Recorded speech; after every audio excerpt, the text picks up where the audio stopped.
canvas. Don't forget to bring an open mind. Yes, folks, that's right. Bring an open mind to an open canvas. Again, that is Monday nights, 10 p.m. Eastern. UFOs to government corruption. This is Revolution Radio, freedomslips.com. You don't need to expect us. We're already here.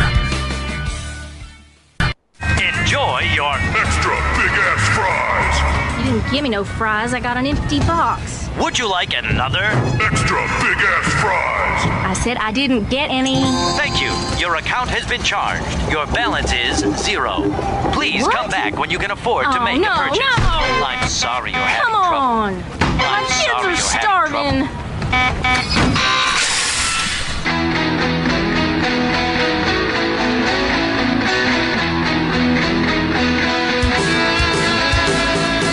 Thank you for tuning in to Revolution Radio. Here at Revolution Radio, we believe in freedom of ideas, freedom of speech, but above all, we believe in freedom of existence through self-reliance. This station is 100% listener-supported, and as a fundraising promotion, I have a kick-ass free gift for a $100 donation. 35,000 seeds. 25 years in the freezer. Long-term storable, 54 different varieties. So if food prices go crazy, the shit hits the fan, or if you just want to save tons of money every year by creating your own food like I do, grab our seed pack special. Just look for the banner on the homepage at freedomslips.com. Don't be a statistic. Don't be part of the problem. Be part of the solution. We need, as humans, to start taking care of ourselves and not depending on the megacorps to provide unhealthy, nasty food. Included in this package is also a DVD with 900 survival and off-grid living documents and the offline home canning how to do everything website all on the DVD. So when you're growing all that food, you know how to can it, store it, preserve it, etc. with all these documents. So thank you for tuning in to Revolution Radio at freedomslips.com. I hope that you will pick up this package and start learning to be free. Revolution Radio, freedomslips.com, where information never sleeps and freedom is one seed that needs to be planted.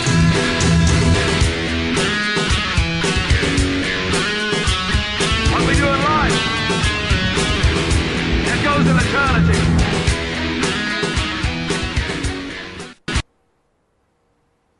Hello, good morning, America. Wakey, wakey.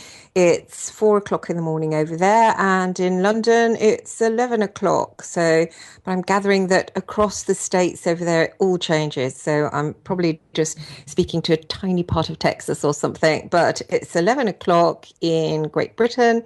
I'm in London, 20 minutes from Buckingham Palace, and just going to bring you a show today about Mr. Stephen Greer. So that's Dr. Stephen Greer, and he's a UFO expert who I went to see 2 weeks ago when he was in London, and I decided to show about him. So that's what today's show is about.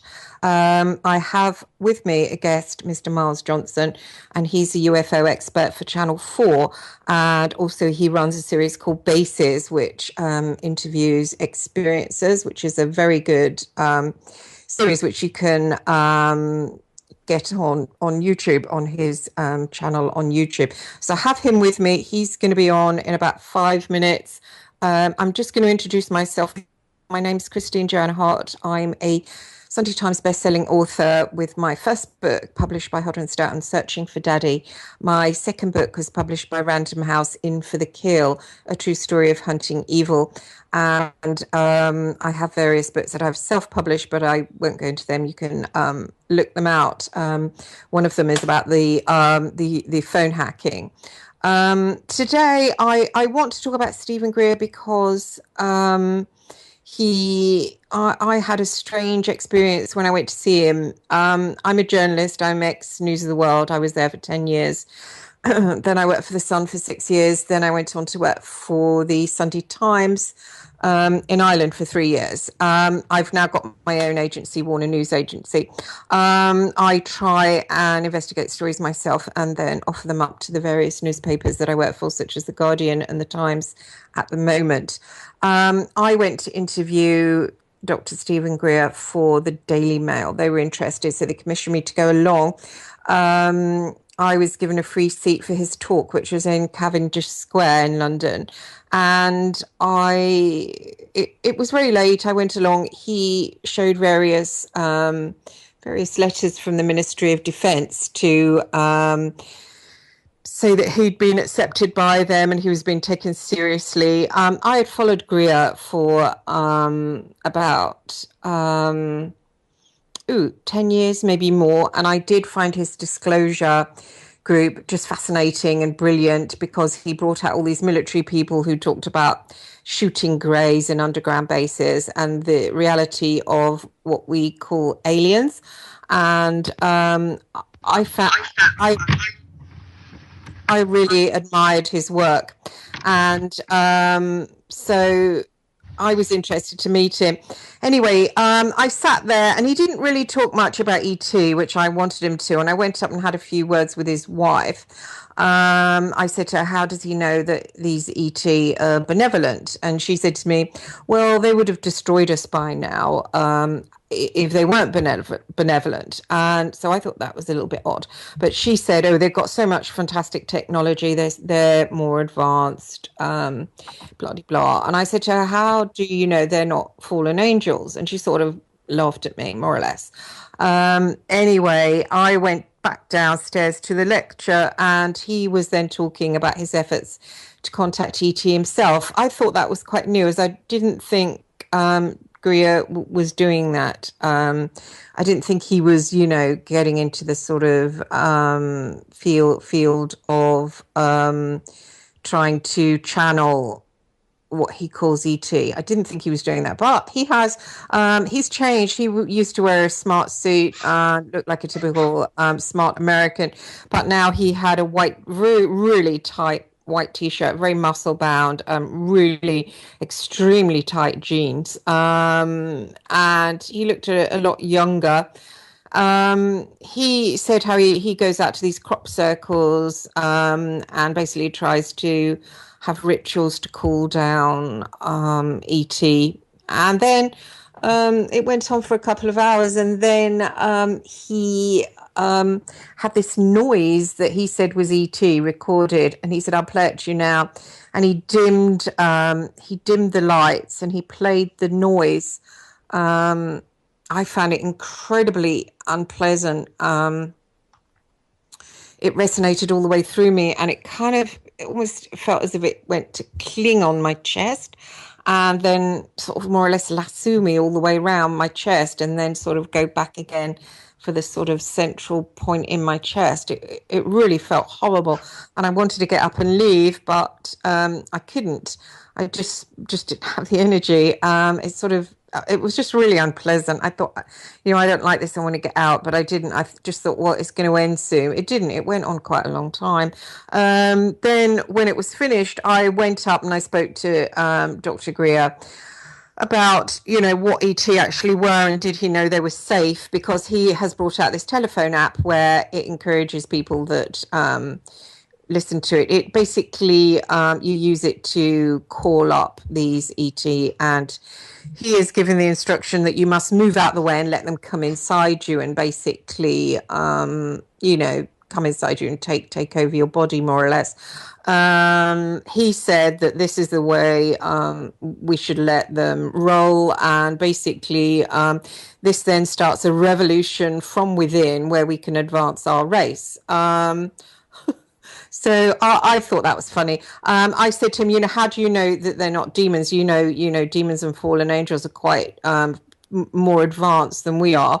They can do amazing stuff, and that doesn't mean we should let them take us over. And he laughed at me. He said, you should be discerning. I have studied evil since I was 16, and I grew up in an orphanage which was run by the Catholic Church, and it was rammed into me that I was evil because I was born out of wedlock. My mother was a teenager, and I was told I was evil. So I went on the path of investigating evil. I spent all my life investigating it. I've met Ian Brady, the Moors murderer. I have met the Hillside Strangler, Kenneth Bianchi, and all these evil. I've also got to know Jeremy Bamber, and all these evil people. They have at one time let something take them over. They've always been outsiders as children. They always got into the occult or Ouija boards, and they have always moved out the way and let something come inside them. Next thing, they're out killing and they're in prison and everyone's calling them evil and they don't really know what has gone on. They're not usually honest about this because they don't want to be. All of a sudden, they've got this massive fame as Hannibal Lecter characters. So that's what they push forward, and nobody gets to find out the truth except for a few people that go in and prod them and do find out and get to talk about them. I'm one of those people, but my book, In for the Kill, it wasn't a bestseller, unlike Searching for Daddy, because everybody wants the party line of, oh, they're really evil and they're Satan himself and we've got evil on lockdown. And, you know, they don't like to see that evil actually really isn't on lockdown. It's out there and it's coming for us. And it's getting darker and darker. And this new revolution of let's move out the way and let them come inside is quite frightening. And also I've noticed my son, who's 11 years old, is reading books. One of them is by an author called Darren Shan, S-H-A-N, and these are basically, Shan is basically a Satanist, although most people wouldn't know that or wouldn't see it. I can see it. In the books, they're full. These are set by the school, and when I complained to my son's school, I was told, no, he's a best-selling author. These books are really good, and we read them to all 11-year-olds, and we have done for the past 3 or 4 years. And basically, they have to read them, they have to study them, and they're disgusting. Basically, they're full of blood and gore. There's one called Cirque du Freak, where limbs are cut off and the blood sprays over the people. This guy then takes a spider. The spider clings on his mouth and pushes his body in and out of the mouth. I hope all of you get that, the connotations of that. And then the young boy and the 50-year-old man, basically the 50-year-old man sucks the young boy's hand. Again, you've got the in and out movements with the poor young boy's hand. This is all painted in a positive light.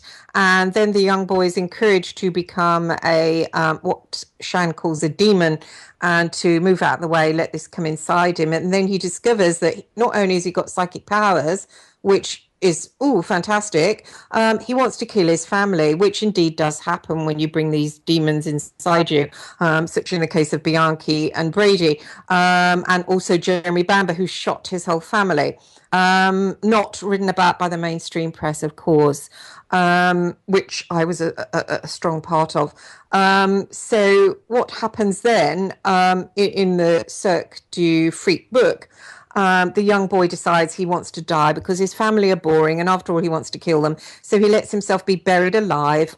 This is all sucked up by 11-year-olds, buried alive, but, you know, he enjoys it in his coffin underneath the earth, which I would say would bring on panic attacks when read to children, but never mind.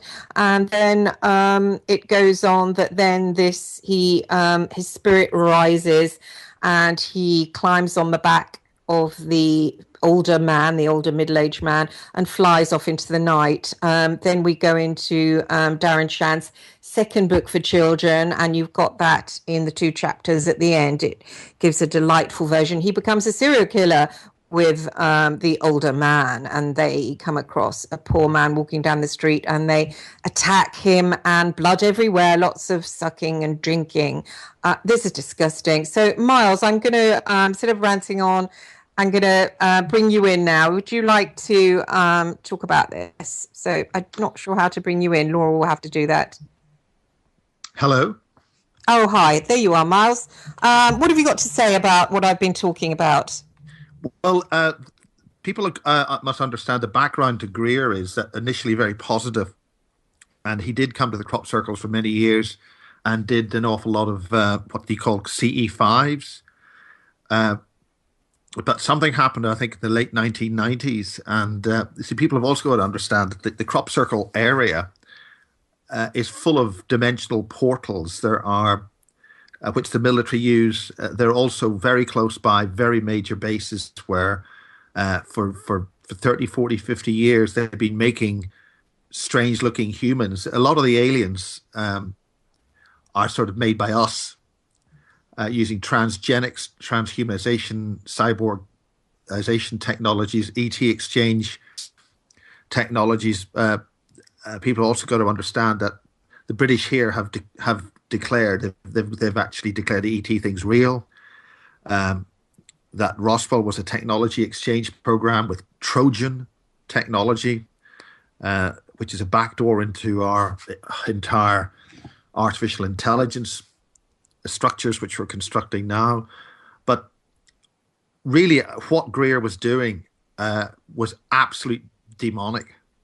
I mean, to tell people to accept any kind of entity into your body and give your permissions away. It's the one thing that we have in our defense is the ability to deny an entity to gain entry. But when you say yes, do come in, you've let the door open, and it's an absolutely unforgivable thing for him to have done that. Plus, playing that noise, that is like a brain code technical device to circumvent all the body's and the mind's natural decoding and defensive mechanisms to get things into people's brains, into people's minds and psyche. Yeah, some kind of parasite. Interestingly, Miles, when I got home, I went to sleep, and I have had some weird phenomena, specifically with Kenneth Bianchi. When I upset him, I got these weird images come up in my mind. And I felt as if someone was trying to remote view me, as if someone was trying to push me out the way and look out of my eyes. It was only a fraction of a second, but with that, because I had it downstairs in the living room, I rushed upstairs, laid on the bed and thought, oh my God. And then I had really horrible, ugly images of pornography and violence, but that weren't mine. And basically, in the end, I had to pray. When I prayed around it, they went. And I didn't have that for a long time. I had that when I interviewed Colonel Michael Aquino, the same thing. And that was a long time ago. And it was only after coming home from Greer, I laid on the bed. I heard that noise again in my ears. I felt the pressure on my chest, and I got those same images. And literally my dreams, they were terrifying. It was just like someone had hijacked my mind, And I was really, really scared the next day. And again, I went to the church. I prayed. That's my... that's about the only defense against it, because I do believe that it is demonic. I mean, I don't know if you share that view, Miles. I don't really think. Yeah, go on. I mean, this is one of the biggest things that's happening is what's called the targeted individual phenomena. And most targeted individual groups, there's UCASH in Europe and there's StopEgg in Europe, and they're actually I think they held a conference in Berlin last weekend. Now, the thing is that they do not want to have anything to do with the UFO nut jobs and all that. They just won't accept them into their environment. They're so traumatized, these people. But this kind of thing that we've just discussed is straight out of the targeted individual's repertoire. It's synthetic telepathy, mind invasion using some fairly nasty technologies, total abuse of the integrity of people's private mind space, and it's absolutely unforgivable. And that book you're talking about at school is a classic indication that the relevant authorities, including the broadcast authorities, the kind of stuff, the kind of subliminals, very nasty little catches which are being put into popular music, the whole popular music merry-go-round is totally taken over by these insidiously evil creatures which have infested and taken over the higher realms of society and the powers that be. And this is, I mean, you also talked about James Casbolt. That was one of the things which put him over the edge. That's why he's in jail now, because the kind of things that he witnessed going on with the elite. I mean, mean, I've just interviewed Stuart Sverdlow, and he was explaining again Max Spears and James Casbolt. These are sort of English side of the super soldiers.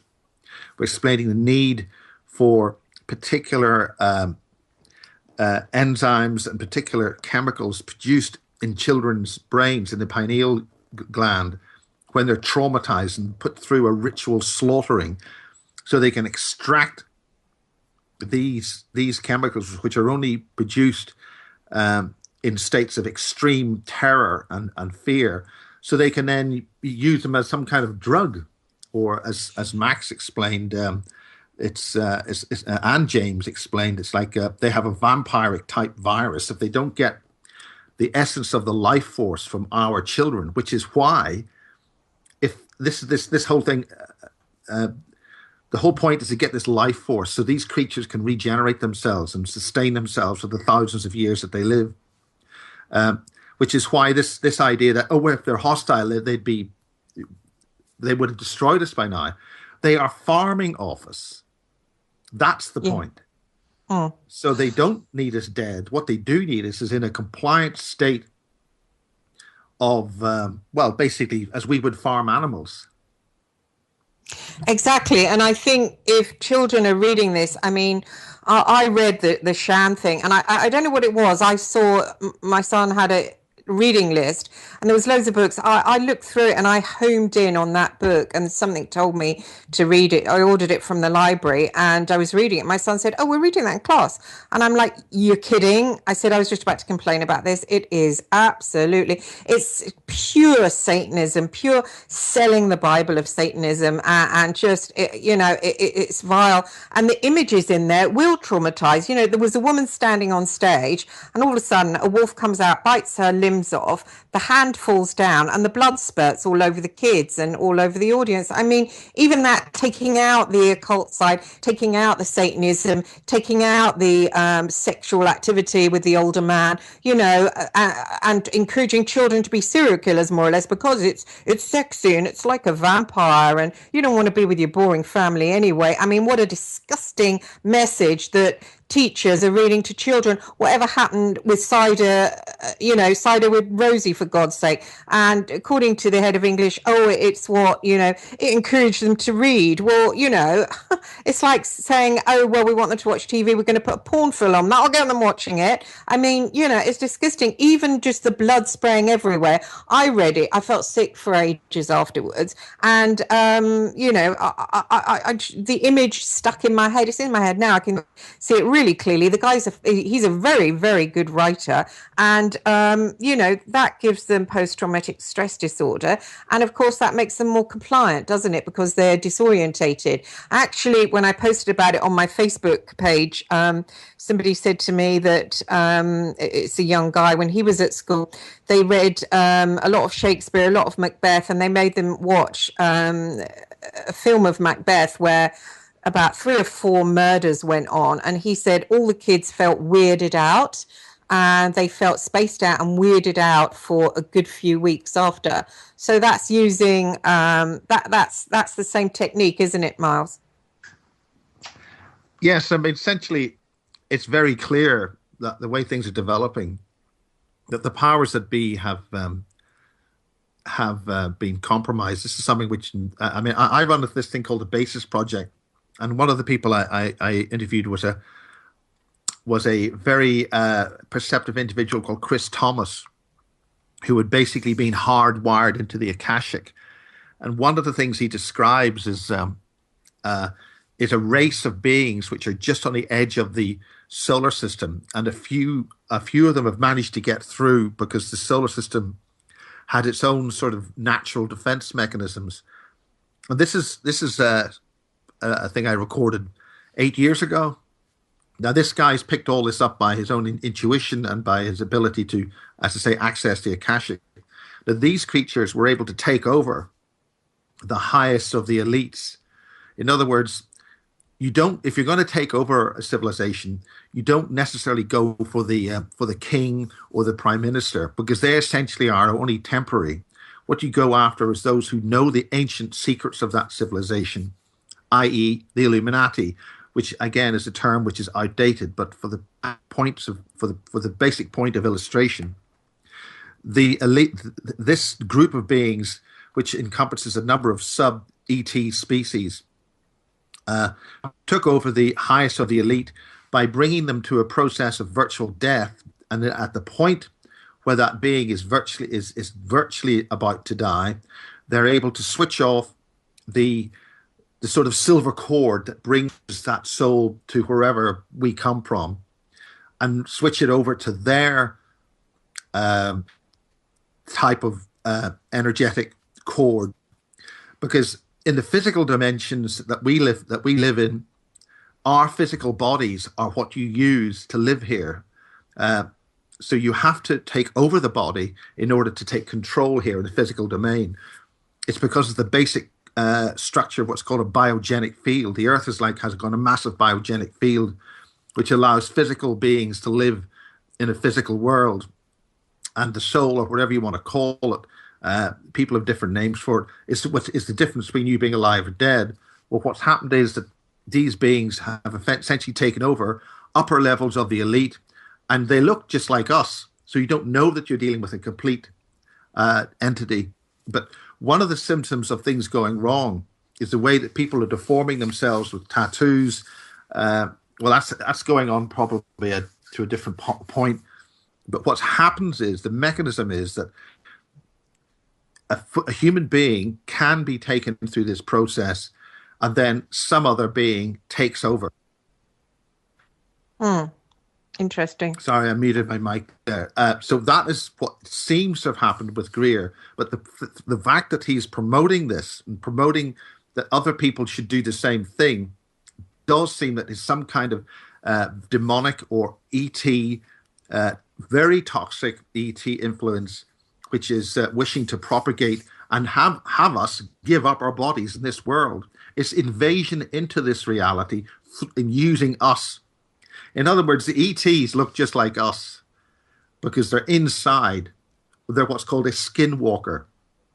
And that is, I think, a colleague that we mutually know did send you an image, Chris, about that. And that was that basic point. And the Native Americans are aware of this basic process, and they're aware of the ancient ETs and all sorts of things. And we're dealing with a very complicated issue here involving different races, some of them good, some of them bad, some of them rogue. And essentially what's happening now is that the current rulers of the manor, so to speak, are having a bit of a property problem, in that these other creatures are trying to break in. And this is what Chris Thomas mentioned, that the use of the Hadron Colliders and these massive accelerators are being used as a mechanism to breach the protective mechanisms in our solar system, so these other creatures can come through en masse. Now, the thing is that Simon Parkes has just come up with this. Stuart Swerdlow's come up with the same thing. So there's a common theme here. We're going to go to break now. We'll see you after the break, Miles, if you can stay. Hopefully you can. Yeah. Yes, hi, I'm back again. Wow, that was long. I'd just like to remind everyone that between now and the 20th of October, US donors only, any $50 donation received during the live confines of my show that says Silver Rush and includes my name will receive a 1 ounce bar of silver. Donors need to include their postal address details in the notes section upon donation. Any $75 donation received during the live confines of my show that says ball cap includes my name will receive a Revolution Radio ball cap. Donors need to include their name and address. If anybody wants to donate to keep me on air, my PayPal account is warnernews@sky.com. That's Warner as in Warner Brothers, warnernews@sky.com. Thank you. Yes, back over to you, Miles Johnston. I thought that I find it interesting that when you get this kind of attack that I got from Greer, not personally from him, obviously, for something connected with the noise, that if you pray, it seems to stop, but you have to pray seriously. You can't, why do you think that is, Miles? Well, it's very important what you've said. The other thing is that Solaris Blue Raven, I know as well, and she's able to fight back on this stuff. You've got to understand that if you bring your own boundaries back, you've got the rights, you've got your chance. It's you. If you enforce what you are, you can push all this rubbish out of your head and back to whoever sends it. You can return to sender. Okay, so that's what you can do when you pray. Praying.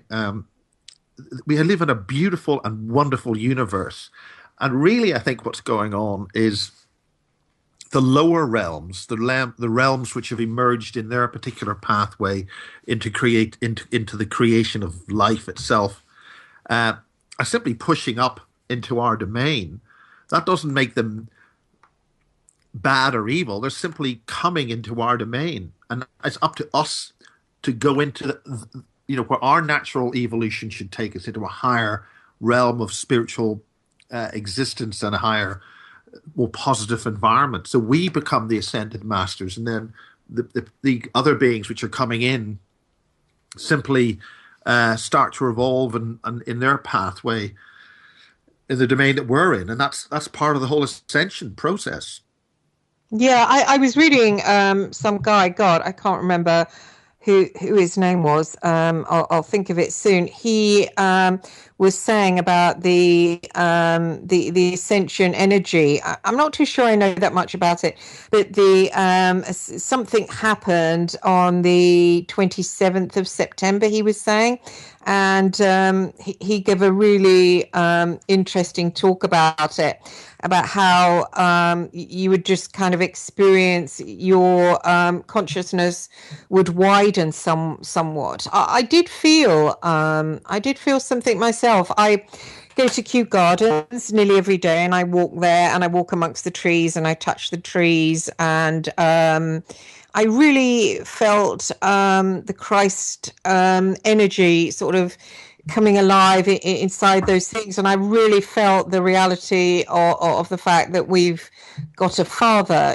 so, and I'd never felt that before, and I don't know if that was linked to the ascension energy. What do you think? Well, this is what's happening. We are ascending it. We have the opportunities to see. We already had all this a long time ago. I mean, we had telepathy. We had, I think 8 senses or 16 senses. And something arrived here which, pursued all the higher perceptive people on the planet everywhere, and just pursued them, hunted them down, and killed them, and destroyed everything. I mean, it was the wise men of the village, and then it was the wise women, and that's why the feminine principle was destroyed, and all this sort of stuff. So, I mean, we have done this before. So something arrived which massively dropped our higher spirituality and consciousness. And whether that ended up in the wars of Lemuria and Atlantis, or the destruction of the Mars colonies, and I mean, I went to have a cup of coffee in a little restaurant in the crop circle area here in Woodbridge, in Woodborough rather, and they were training a new girl up to do this. It's a very nice little coffee shop, just in sight of the White Horse here in Wiltshire, where I'm speaking from, where there's all these wonderful crop circles have happened in the years in the past, where there are also all these portals and she's been studying these indigo children, these higher children, and there's a massive attack through education and through media to try and shut these kids down so they don't know, but they do know, and they're coming through, and we've got to help these kids. This is our next generation, because we face a cyborg future if we don't. I've noticed that these days they don't do much around the imagination. My son's got a really strong imagination, and I thought, well, great, once he starts writing essays. He has not written one imaginative essay apart from what he does at home. They don't set them, they don't want to strengthen. This is absolutely the whole point. It's a Prussian education system. It was exported from Prussia. And another person I've interviewed, Cara St. Louis, with her co-author Harold Kautz-Vela, have written this brilliant book called A Dangerous Imagination, Silent Assimilation. Now, that is the whole point. I mean, Marie Kayali's daughter, the late Marie Kayali's murdered daughter, she's one of another Basis Project interviewees and witnesses. Her daughter Marie was hauled in to school here in London, in England, and it was explained to her, your daughter is going to go nowhere. She's bad news. And the crime that her daughter had done was that they were asked to paint a tree. Okay, so she painted a tree and she put an apple on it, right? And this was a crime. So the headmistress of the school hauled in her mother and explained she was told to paint a tree, not to add an apple on it, which showed that she had imagination, she had creativity. So this very fundamental, brilliant spark of youth and genius was now labeled as a troublemaker for life and eventually murdered by the authorities, and because she had this dangerous imagination. And this is what we've got to stand up for. We've got to stand up for creativity. We've got to stand up for imagination. This is the spark of the wonders of life. But what's happening is we're being corralled into a compliant cyborg society where we are completely monitored and spied on by an artificial intelligence, which, based on what we now know about what happened in Roswell and other ET exchanges, was that we were donated technology just while we were developing it ourselves, which steered us away from our own version of computer systems onto a hackable backdoor Trojan computer technology, which we are now handing over control of our entire lives, our security, our financial system, everything we can think of is being handed over to this computer technology, which is a Trojan horse. It's a backdoor entry to take over our society. We're handing over complete control. I mean, we started off this conversation about Stephen Greer saying, oh, hand over complete control of your body. Well, we're handing over complete control of the entire planet. And 90% of these politicians and other idiots have no idea what this stuff actually is. In fact, a lot of the scientific community have no idea what they're actually dealing with. They're dealing with the Trojan horse technology because we have only been told recently that this stuff was a donation from an off-world or outer-dimensional group of beings, which said, here, have this stuff. And it's now transpiring that the whole ET interface with business and with private enterprise and private individuals, there's massive deals going on between all different sorts of people with different types of races all over the place. The whole thing's a bloody mess. But what's absolutely clear is that you got one bunch of deceiving, selfish, psychopathic pillocks doing deals with the alien equivalent or the demonic equivalent of a bunch of psychopathic, evil, self-serving, conniving, backstabbing, duplicitous pillocks. Want of a decent word. So we've got a whole situation here where a bunch of conniving slime balls are backstabbing and slitting each other's throat. Meanwhile, we are in the middle. So what we have to do is wake up, get rid of the slime balls out of who are taking control of our society, and actually produce a coherent and controlled interface with these other beings.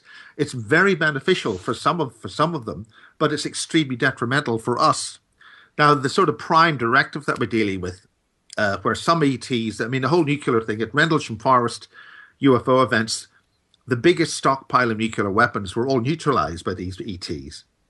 In other words, and it happened with the Russians as well. In other words, in December 1980, the Russian nuclear deterrent went to zero, and the British and American nuclear deterrent went to zero. Now, what they're saying is, if you want to blow yourselves up, that's fine. But you're not going to have these big weapons, and you're not going to blow us up with it. And the same goes to these nuclear power stations and things.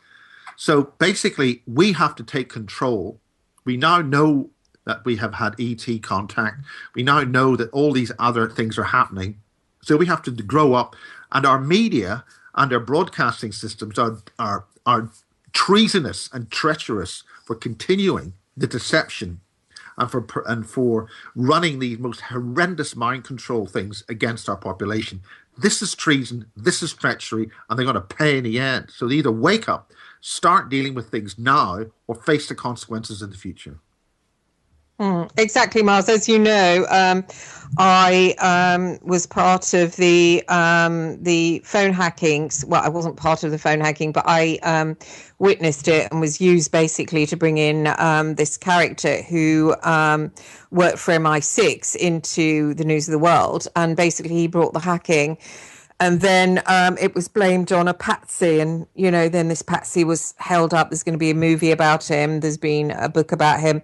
As a private investigator brought in hacking, not looking that it was MI6 that brought in the hacking. And of course, I was basically threatened to shut up about it because the press is completely under control. It's not even worth reading because you'll be totally misinformed the whole time.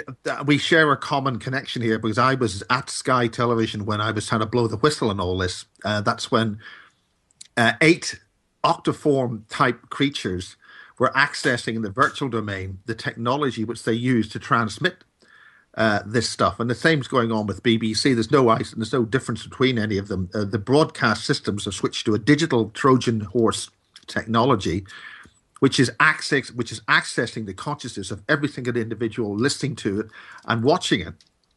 So that is Trojan door, backdoor attack on our consciousness and our physical domain. So what we have to do is we have to develop our own technology and shut the door on this Trojan horse, which we're now using.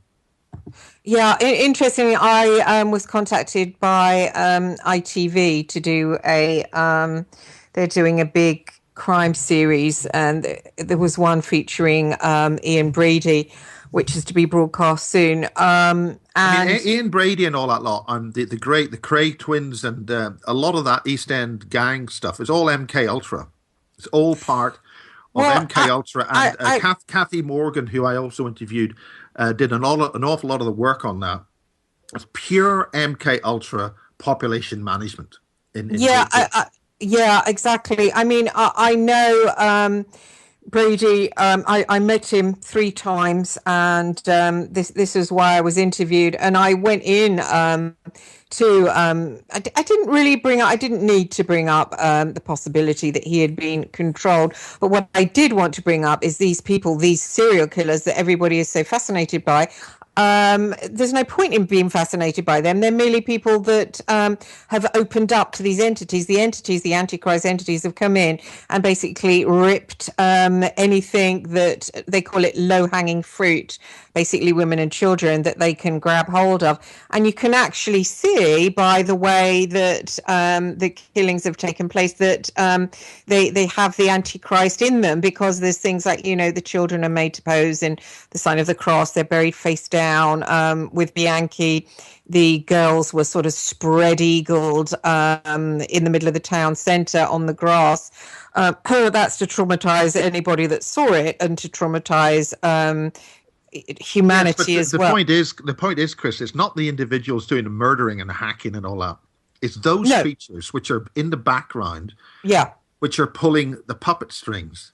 Oh, I know. And what I'm saying is I learned over studying evil over years and years and years that you can see them. You can see basically, you can smell them, because there's always, they're always, which I find interesting, they always are anti-Christ. And it's almost like the war is between them and Christ. And we're just kind of, toys, basically. What they care about is Christ. So you always, when they do things like this, you can see the message, the like 2 fingers sign up to Christ. Like ISIS, for example, the way they persecute Christians, they crucify them, they slit their necks. There's something to do with neck slitting that is an antichrist thing.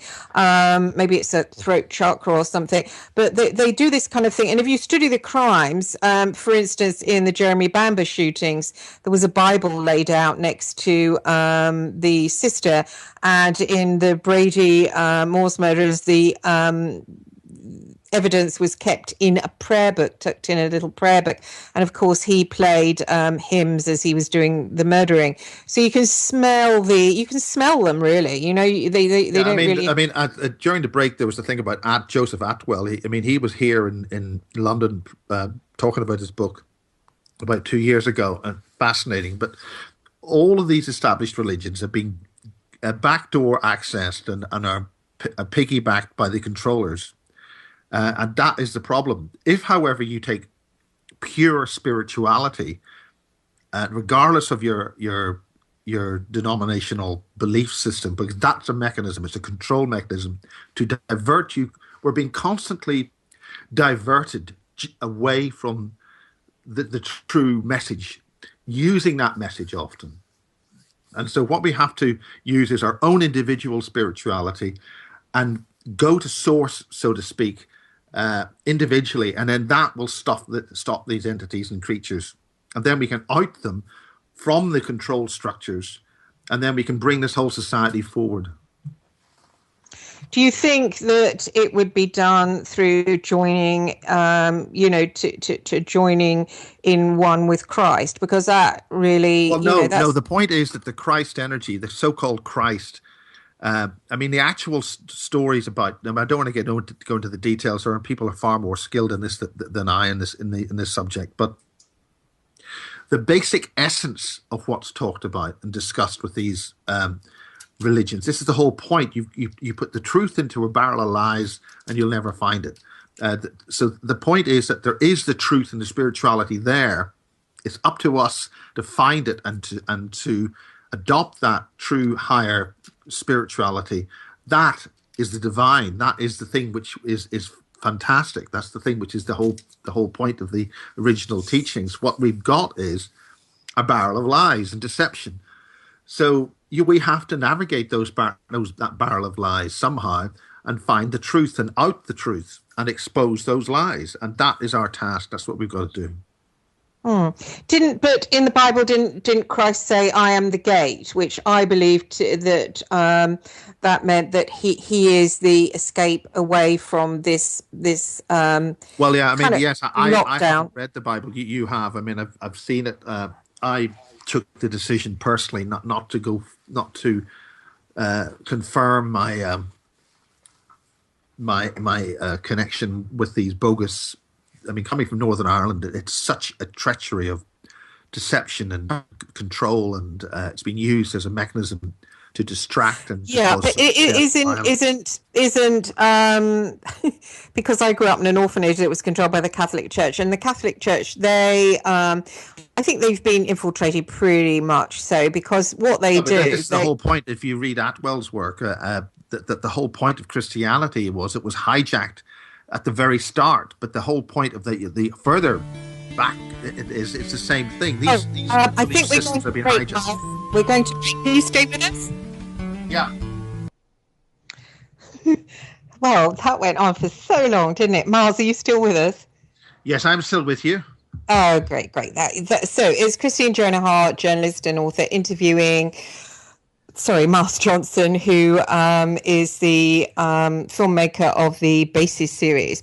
We're just discussing Mr. Stephen Greer, the UFO expert, and what he and the children's author Darren Shan are trying to do is trying to call together a kind of revolution within, where we don't find ourselves attacked by darker sources coming from the sky, but they grow up inside us, like they seed inside us and kind of grow up inside us by us, basically moving out of the way. So continue on, Miles, what you were saying. It was interesting. Well, basically, I have to bring the black goo in. The thing about this is that Harold Klaus Vela, who's a co-author to that book I mentioned earlier with Cara St. Luby, one of the main things which happened here was the Falklands War, which didn't happen here. It happened down in the South Atlantic. But the Brits basically were after a thing called a sentient fluid, which it turns out the Nazis had already been dealing with before in the 1930s. Because one of the big things which a lot of people don't know was going on in that period of time was a pursuit of ancient technology from our ancestors before whatever great catastrophe happened, and that's basically known as the descent of Atlantis.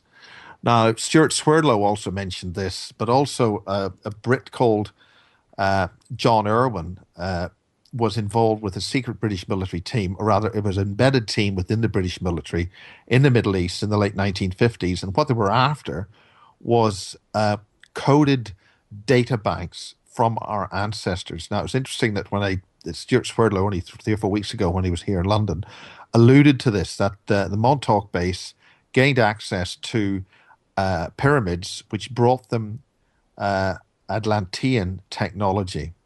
Now, the whole point, according to Chris Thomas, another one of the base's interviewees, is that the whole reason why Atlantis was basically shut down was because they started to develop transgenic beings. That's to say, they started to develop biologically and mathematically incompatible life forms to this reality.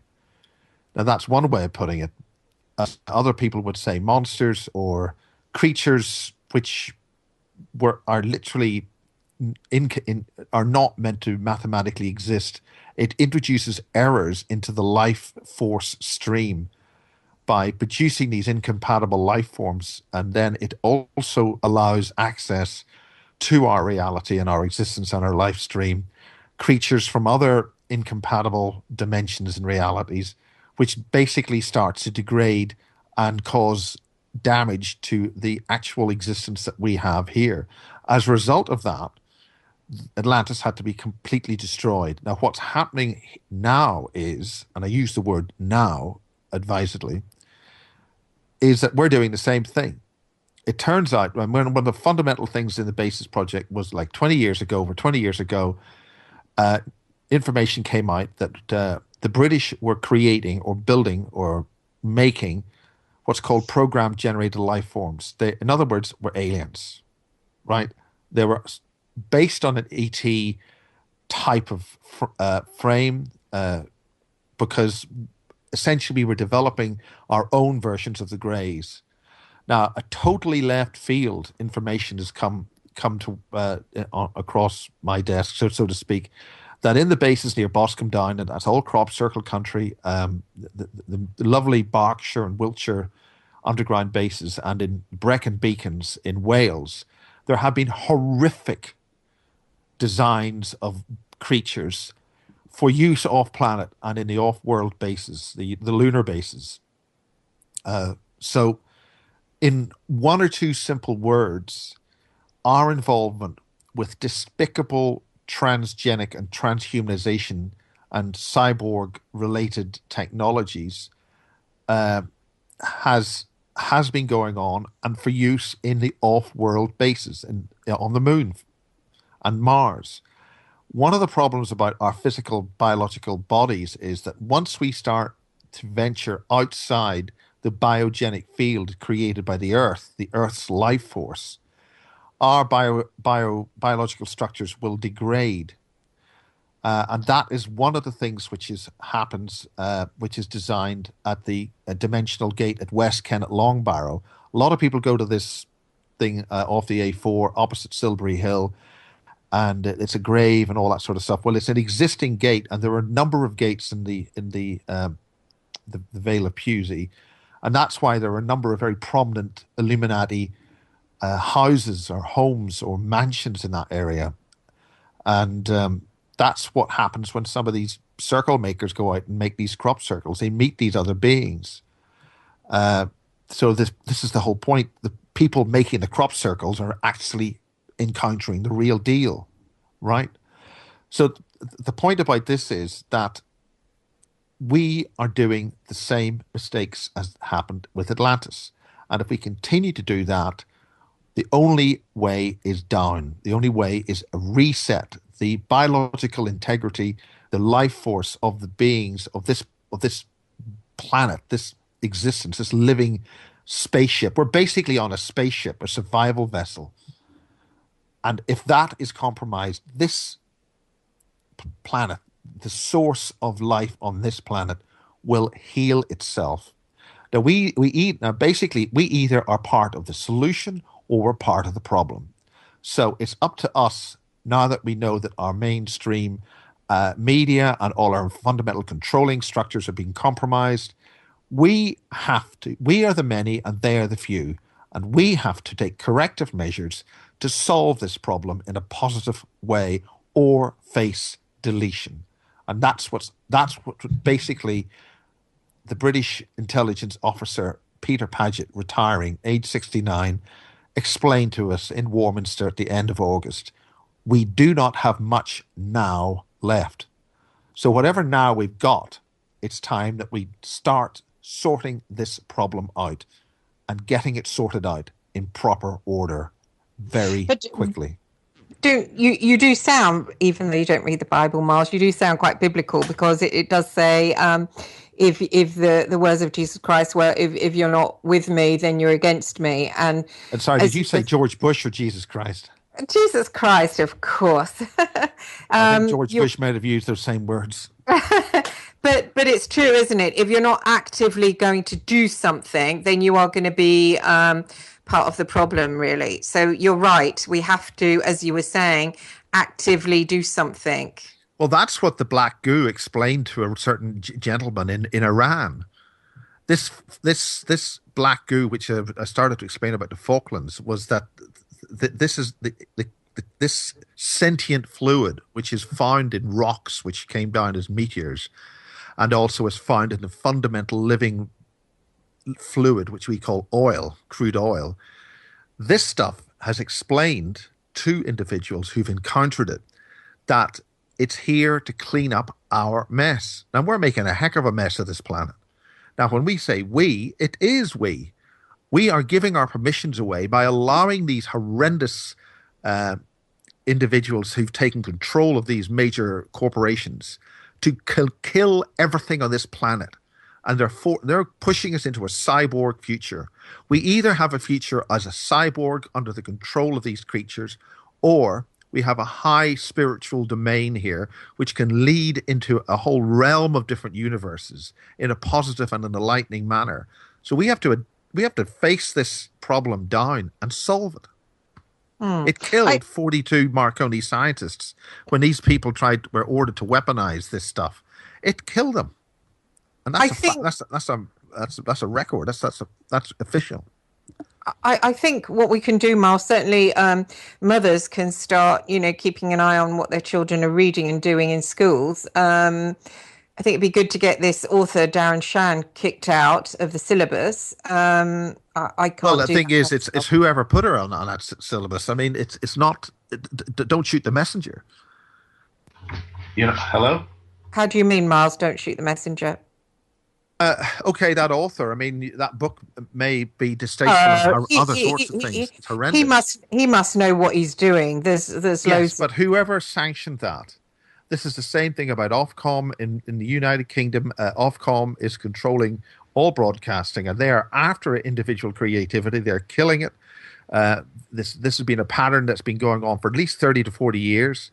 I was involved with pirate radio. The one thing we were doing was ingenuity. We're bringing choice to people, and they killed it. They shut it all down, and they've done this right across the board. Watching digital television now in Britain, British television used to be, we think it was the greatest in the world. It's one of the most pompous things you can, it's ridiculous. British television, blah, blah, blah. Save the BBC. BBC's been sanctioning and covering up some of the most horrendous crimes imaginable over 40 to 50 years. And they're mainstream entertainers they've sanctioned on screen, and who have been positively vetted time and time again to be involved with our leaders and our great and wonderful high people, being involved in the most despicable, horrendous crimes. And now there's a huge fight back to say, oh, this didn't happen. I mean, it's a scandal. And this is right in front of us as we talk at this moment. Who do you think would have said it was okay to... I had a conversation with the head of English, and I pointed out these gory bits, these homoerotic bits, these paedophile bits, and of course, the bad message become a serial killer because you get, these little bits of psychic powers from it. And she was like, it's a really good book. It encourages children to read. And if you have a problem, basically shut up, really, Well, basically, that's the point. A lot of these individuals have been taken over. They're controlled. And the children are the people who will be able to see them. The children will see these creatures who are puppeting. I mean, was that individual that you were talking to a member of an organization called Common Purpose, for instance? I don't know. mean, this is one of the subliminal infestations of society and industry and all forms of controlling structures, local councils, ruling bodies of schools, police forces, politicians, parties. All the parties are controlled essentially by the same organization. And what the heck does that controls that? It's a shame that this kind of thing started off. I started off with the Harry Potter stuff, and it was, oh, that's okay. Then it's kind of grown from there, and that's encouraging the occult. And I put a Harry Potter film on for my son when he was about 7, and there was a start off by a dead body, and I just turned it off immediately. But that kicked it off, and now it's sort of grown from there. And I think knowing about this is important. Embracing it and taking it into your heart is a totally different thing. I think that the children should know about it. They should be aware of these things in the same way that you should be aware that fire, if you put your hand on it, you'll get burnt. But it shouldn't be embraced as a wonderful thing. But nowhere in my view, we should not be telling our children that we live in fairyland. We've got the most despotic and most evil people hounding civilized people out of their homes in the Middle East to basically invade Europe at the moment. I mean, it's a massive. Everybody involved here is suffering. If somebody is pushing those individuals, destroying those societies. I mean, one of the things which Irwin reflected on was in the 1950s, the Lebanon was a fantastic, wonderful, free and civilized country. And over the years, it's been bombed to hell, and it's a complete disaster. And now it's happening all across the Middle East, these wonderful countries with wonderful, fine peoples, civilized before there was any civilization in Europe. And whatever came through Europe has gone into the United States and the Americas and destroyed ancient history on a scale that makes this ibis, or whatever you call it, whatever name you want to call it today or tomorrow or next week, this destruction that they're doing is irrelevant in comparison to the mass destruction of ancient artifacts and histories in North American continent and then subsequently the South American continent. We've got a problem that infests amongst our civilization, and we have to identify that problem and eradicate it, completely eradicate it, delete it from existence. It's got no place here.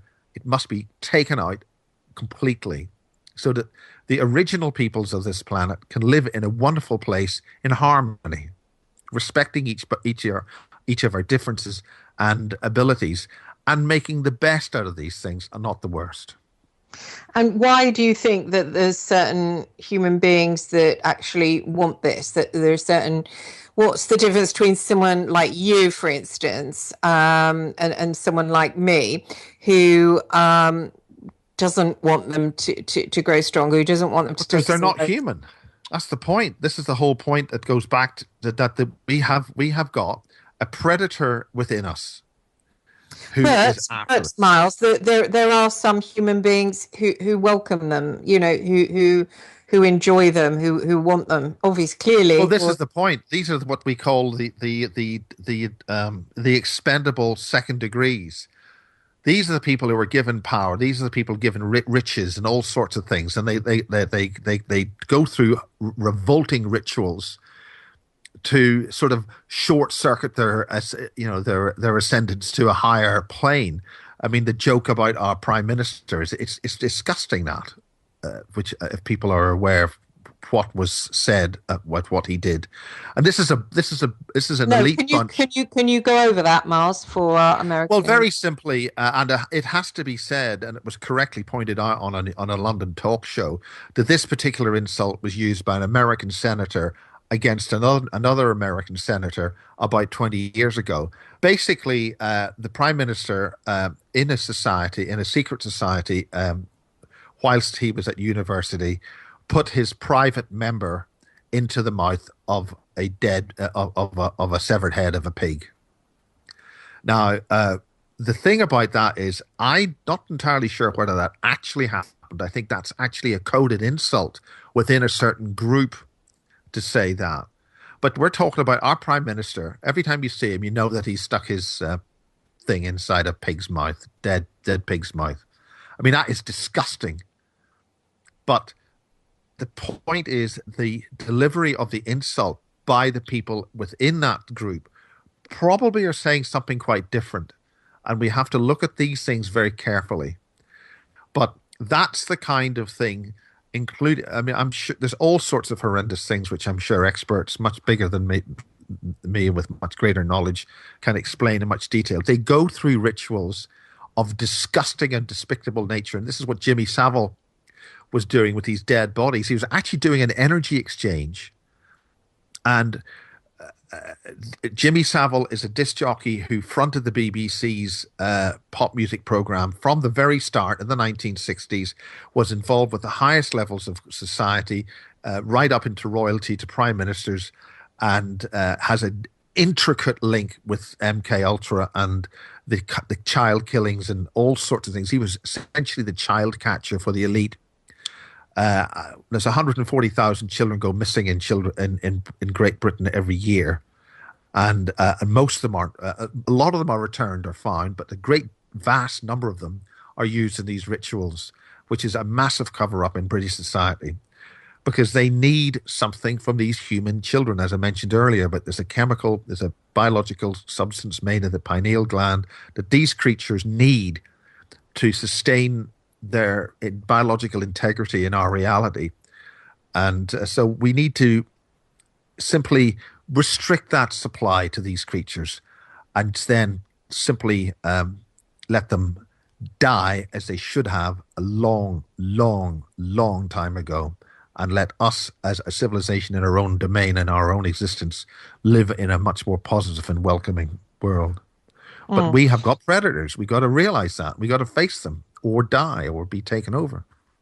So you're saying we should wake up and do something. I was, as well as these people that belongs to Freemasons, etc. What about your average person who, lives a sort of normal life, as they say, and, thinks that this is all there is and just concentrates on house prices and dinner parties? And I live in an area that's very, very like that, and you bring up anything that's off the kind of straight road, they dismiss it as, doesn't exist. What do you think of people like that? Because there's a whole load of them, and, basically they do keep the others who want to talk out about things. They keep them quiet, don't they? Because they almost police them. Oh, if you talk about that, you're mad and we'll put you over there. That kind of... Yes, well, essentially, everybody's got their mechanism for not doing anything. Okay, you've got your cocktail parties and dinner parties. I mean, I don't know what dinner parties you're going to, but the cocktail parties I go to, they're all the rage, Everybody's talking about this stuff. But, I mean, some people like Premiership football. Again, that's a myopic opiate to shut people's down. Okay, you might not like soccer or football, but then you go after rugby, or cricket or baseball. These mechanisms have all been designed so that individual demographic groups within society will essentially not pay attention to what's going on. They're more concerned with the repeat of a ritual on a piece of grass where people stand around and basically score a set of points one way or another, doing one other thing or other. It's irrelevant, really, but it keeps them totally occupied and transformed. People like tennis or golf or whatever it is. Other people like collecting stamps or looking at trains. It's a way that we keep ourselves distracted, because our lives are made so painful that the only pleasure we get is a bit of escapism with some kind of thing which gives us a reassurance that things are okay. Well, things aren't okay, and we've got to start paying attention, protect our children, give them the future so they can do the changes which are needed urgently before we end up as a bunch of cyborgs, because that's where we're headed. These implants, the artificial intelligence that we're handing things over to is Trojan horse. It's being donated to us. It's being gifted to us. Why do you think, Miles, that our lives have been made painful? How did they make our lives painful that we need things like, Well, TV? we don't need these things. It's just basically carrot and stick.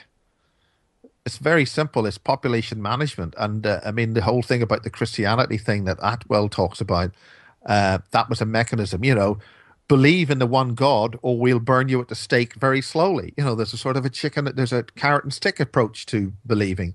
St. Patrick was sent over to Ireland to beat and burn the children in Ireland so that the Irish church, which was originally the original Celtic, more spiritual so-called Christian church, which had a higher knowledge and a higher spiritual connection with the Americas already for hundreds of years, if not thousands of years, with the ancient civilizations in the West, which we now call the United States and South America.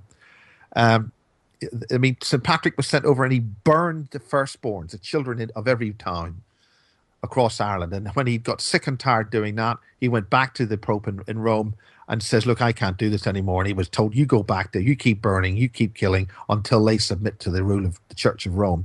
This has nothing to do with Christian or Christ spirituality. It's to do with domination, control, and the destruction of the higher creative thoughts and higher spirituality of our civilization. And that is fundamental to this predator, this artificial intelligence, which has come here and propagates, as it seems, through the galaxies. We've got to draw the buck stops here. We have to stop it here in this domain and fight back and create a positive and more spiritually enlightened place with sensible precautions, and not go off and doolally new age spiritual, somebody else will do it and it'll all be somebody else that'll do something and not us. We've got to take control of our own civilization and our own planet and our own lives, and not outsource it to a predator which is killing us slowly. Yes, Miles. Well said. Actually, well said. I think as well. I think a lot of the time we have to concentrate on survival because the economy has been made really bad. Yes, house that's all been prices designed. We've been expecting this big crash about once every 2 or 3 weeks. I think we're going to break. Will you stay with us for the last 20 minutes? Yeah, I'll stay, and then I'll jump in the car and hightail it too. Thank you. Okay. What are we doing live? There goes an eternity. Miles, hi. Are you still with us? Yeah, I'm still with you. That's like an old cart stopping. It's in the broadcast days, when I used to be a wireless broadcaster pirate, we had a thing called NAB carts, which were continuous loop cassette things, a bit like an 8-track cartridge. And of course, nobody knows what that is anymore, so I don't even know why I said it. But if they weren't recorded right, when they come round to the next loop, it plays the first bit of the next song or the next commercial, and it just ends like that. But I'm sure that's an MP4 somewhere, an MP3. Oh, right. I think it was me, actually, Miles. For some reason, my microphone turned itself off, so I was like a little bit stuck. But that you should goes turn on your mic for off ages. when you're not near it, because this is one of the problems about this. People start vacuum cleaners and ruin things. I'll go to the loo or something. Yes. Yeah, no, I came back, I went outside for a walk, and I came back and it was still playing. Those adverts go on. Luckily, the guy's got a lovely accent, or I would have been asleep. Gosh, Yeah, freedomslipsradio.com. I have to Isn't smoke it lovely? enough. I had enough. I love American accents. I love going there. I'm like, wow, I'm like a kid in a candy store. Oh, I love America. Fantastic place. Yeah, So we're and stuck Revolution here. Radio is fantastic. It's a great opportunity. This and the people who do it are fantastic. Lorian and all that. I'll be seeing Lorian, I think, in Phoenix early next year. Oh, what is she doing? A UFO thing? Lorian Fenton does. She was appearing at my conference this year, but we had, shall we say, rather well-chosen computer problems at the conference at the UFO at the Basis Project conference in Marlborough, St. John's on the hill, big theatre there, very nice, and we weren't going to be guaranteed a computer thing, so we couldn't do her show. Revolution Radio should have been her show on Revolution Radio should have been broadcast from there, but wasn't. So we missed That's it. a shame. Oh, We that's a couldn't shame. guarantee it. Huh. Anyway, we're going to go back to talking about how evil is taking control of the planet, and we've got Well, it 20 would like minutes. to take control of the planet. It's up to make sure that it doesn't happen. Yeah, yeah, and I was just talking about people that, don't acknowledge any spiritual reality, and they go and live their lives, and they're focused on, the economy or politics, and really they have to wake up, don't they, Miles? And they have to start looking. I mean, I was interviewed by the ITV on a subject that should have been spiritual. They should have looked at evil itself. It was on Ian Brady, the Moors murderer.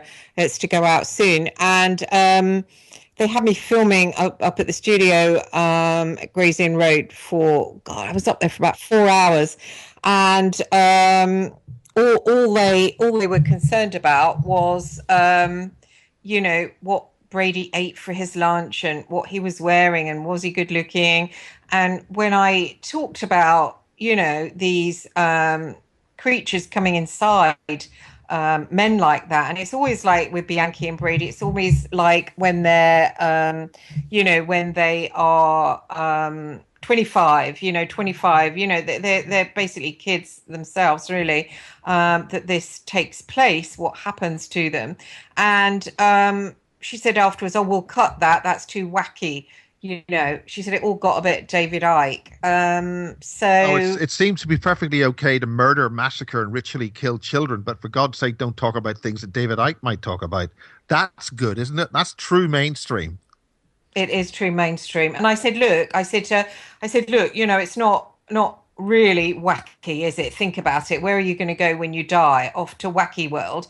And she said, well, I've had some horrible things happen. She said my typewriter, her computer typed itself or something. It started typing an X over and over again, and her printer started printing out weird stuff. And she said, I'm starting to get a bit afraid. And I said, well, if you... but this is the point. This computer technology is backdoor. Yeah, it's Trojan. Now the point is that the intelligence agencies and the New World Order nutters, because they're all nutters, have all been completely manipulated. The NSA, the NSA, the Russians, everybody is bugging everybody else's telecommunications links. Everybody is spying at everybody else, so that and there's so much information there that no human can possibly analyze it. So what they do is they hand over all this surveillance stuff with everybody's records, details, and faces, everything, and satellite location, everything. They all hand it over to an artificial intelligence in a technology that they got from aliens. Our computer technology uses basically a two-state message signal. It's either on or off. But we were developing a technology ourselves before we were sidelined into this restricted bit set type of communication, because virtually nobody in the engineering field has a clue about scalar technology and scalar signals and where they can go and how they can be accessed. And what we need to develop is a form of communication which does not use a 2-bit square wave. We've got to have a technology which fundamentally is going almost back to the analog sinusoidal type of signal, but in a different way. Obviously, the analog signal degrades, and the digital technology is very, very good. It's very, it's got huge advances that we've got with it, but it's sidelining us. We already have telepathy. We already have all these higher senses, but these idiots want to put these chips into our skulls, and so we can actually talk with a hive mind internet inside our heads. I mean, this is the way things are going. It's ridiculous. So the average person in the street, really, what they can do is get more spiritual. I mean, they could pick up the Bible. They could. Yes, that's the problem about this. When you say, "Oh, get more spiritual," the existing mechanisms to get you more spiritual have already been compromised. Like, I mean, people had Christianity, the various religions, all the various types of basic religion that we know of, Muslim, Hindu, all those, right? The thing is, they've been hijacked. So then people started thinking, oh, well, there must be something else. So they came up with this other spiritual thinking, and then that was hijacked. That was called the New Age movement. The New Age movement is happy go slappy land, right? Hey, chill out, man, and so if all, every time we take a step that we think we're going in the right direction, they've already second guessed what we're going to do, and they've already hijacked it. What we have to do is double guess and do a double step, not a single step. And that means we've got to start developing our own forms of computer technology which do not use the two-step signal system, and develop a tertiary step, more a different type of system, a signal. Then we will have more control over that than they do. Because right now, all of the intelligence agencies, all of the main governments of the world have been hijacked, using hijacked technology, Trojan door technology, and they're handing over full control of everything on this planet to a Trojan horse technology. It's nuts. It's crazy. But also individually, I think we can do things like praying. We can do things like, have you heard Steve Gregg, The Narrow Path? That's a good, he's got a good website with, you can pick just different readings, and he explains the ins and outs of the Bible without prejudice. And, there are some people out there that are truly, truly spiritual, that aren't, Yes, it's the spiritual side, not the myopic, do what you're told religious side. The essence of these wonderful religions to bring you to higher states of creativity and intuition and live the beautiful life and communicate. You were talking about life with the trees, you out with the trees. These trees can communicate with us. They can tell us things.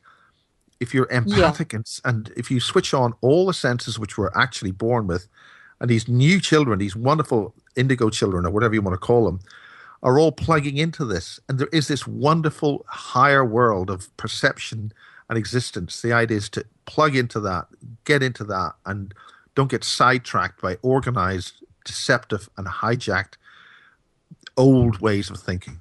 Yeah, exactly, Miles. Well said. I do always go to. I tried to bring you there, didn't I, Miles? But you got sidetracked. But you mean I put petrol into a diesel engine? No, we met eventually. Obviously, we had dinner, we had lunch at that lovely, and thank you for lunch. It was superb. But I was trying to lure you. Vicky, very, very alert to the things that we were talking about that day. About Greer. And I was trying to lure you into Kew Gardens, because if you, leave out the greenhouses and go around the back, they've actually planted little forests, and you go through a forest of Californian redwoods, which are just amazing, and they're massive. And you walk through that forest, and there's no dogs, there's no danger from anything, because it's completely walled off, and you have to become a member. And the trees, there's Californian nutmegs. It's just absolutely amazing, and you can feel the spirituality is just drenched in it. And I go there every day and just lay on the floor and look up at the trees and touch them and just let it wash over me. And it's so cleansing. It's really, really amazing. That's the wonderful thing about and this is why I love the books, The Ringing Cedars of Russia, which I gather was written by the KGB. As we well know, everything was invented by Russian and KGB technology. It is much better than all other technology we understand. Who cares? It's a great set of books. But these higher spirituality of nature, the intelligence, which is in the life itself, the biology, that this biogenic field that we live in. This, you tune into that and bring that into your existence, and that will help. That will. Yeah, it helped me wash out the Greer stuff. It really did. I mean, I'm sorry to say all this about Greer. Greer's started out, I'm convinced, with positive intentions. I think he did, yeah.